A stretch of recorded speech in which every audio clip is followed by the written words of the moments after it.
Di bawal mag-video, madam? Okay lang po. Ah, salamat. Anong problema po, tita? Ay, maraming salamat. Dito ako sa Philippine Lodge. Wow, sosyal. Oh, tingnan nyo, ang ganda. Punta kayo dito. Dito kami nakatambay. Yung mga,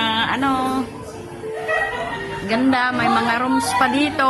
O may mga paglagyan ng mga luggage, yung mga bagong dating. Kaya, ang ganda.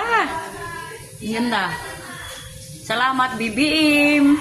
Salamat, Arnel Ignacio. Sa mga staff ng Philippine Consulate. Maraming salamat. Hello po. Hello, maraming salamat. Po kayo dito sa ating Oo nga, ang ganda,